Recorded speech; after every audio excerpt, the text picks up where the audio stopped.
This is the podcast of the Gem State Chronicle for Thursday, July 9th, 2026.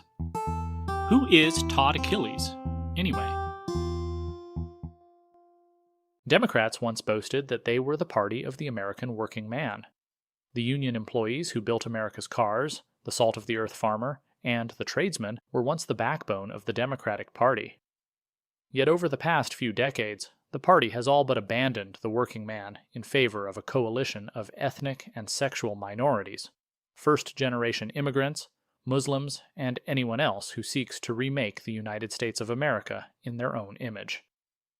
Donald Trump won the Rust Belt states of Wisconsin, Michigan, Ohio, and Pennsylvania because he spoke directly to the men and women who had been left behind by both parties since the end of the 20th century.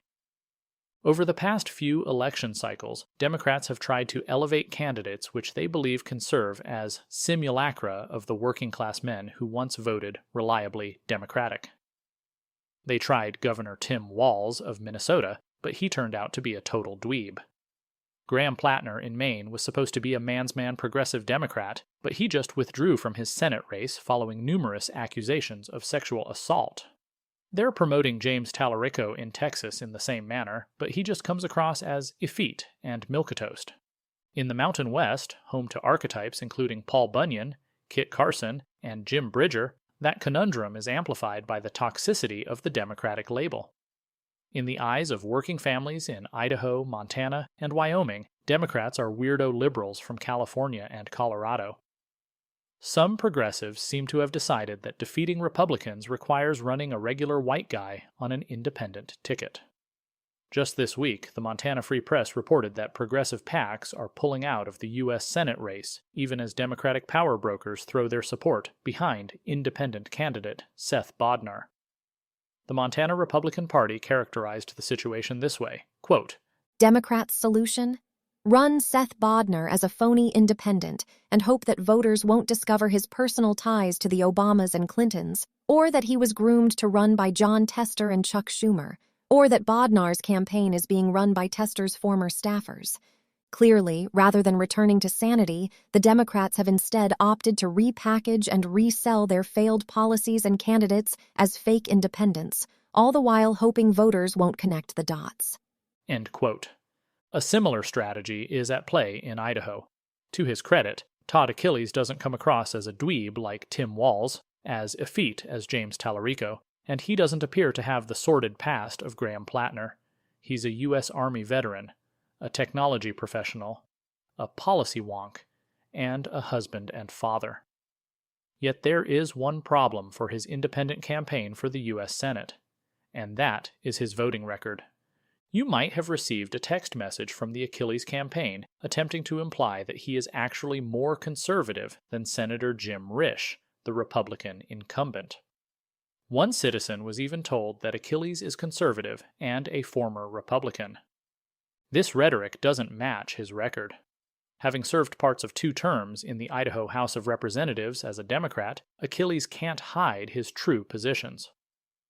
A small sampling of his votes in the legislature illustrates the point. He voted against House Bill 32, prohibiting mask mandates by government agencies. He voted against House Bill 93, the parental choice tax credit.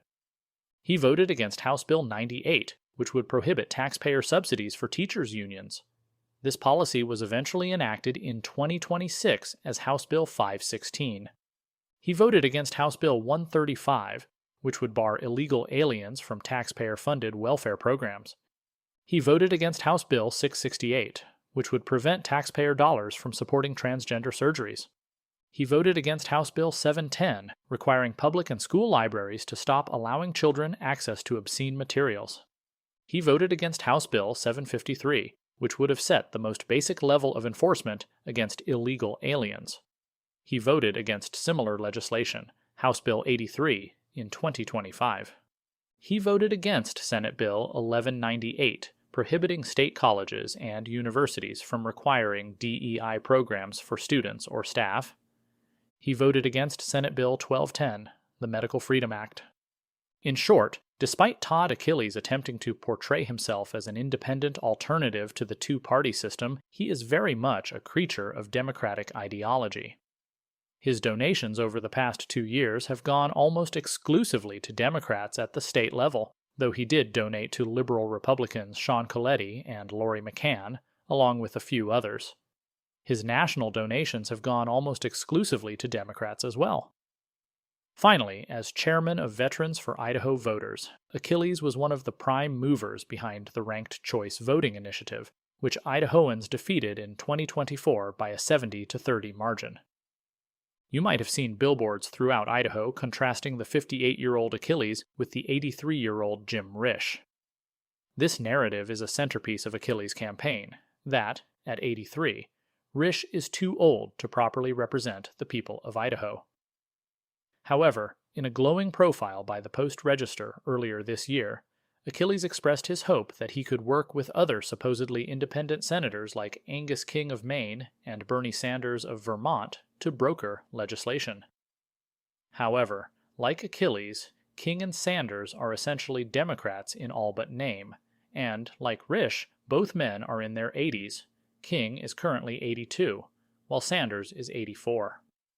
To Todd Achilles, 83 is too old for the Senate, unless you're a leftist, in which case, it's fine. In the years I watched him in the legislature, I found Todd Achilles to be intelligent and well-spoken, though a bit hot-headed at times. He's come across as friendly and personable in the handful of direct interactions we've had. His campaign is attempting to speak the language of conservatism.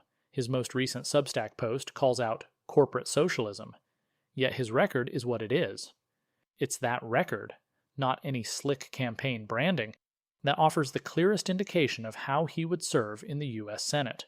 This has been the podcast of the Gem State Chronicle. For more, visit gemstatechronicle.com. Thanks to sponsors Lynn Bradescu's Realty, New St. Andrews College, and Money Metals. You're listening to my voice right now, but ElevenLabs provided the narration.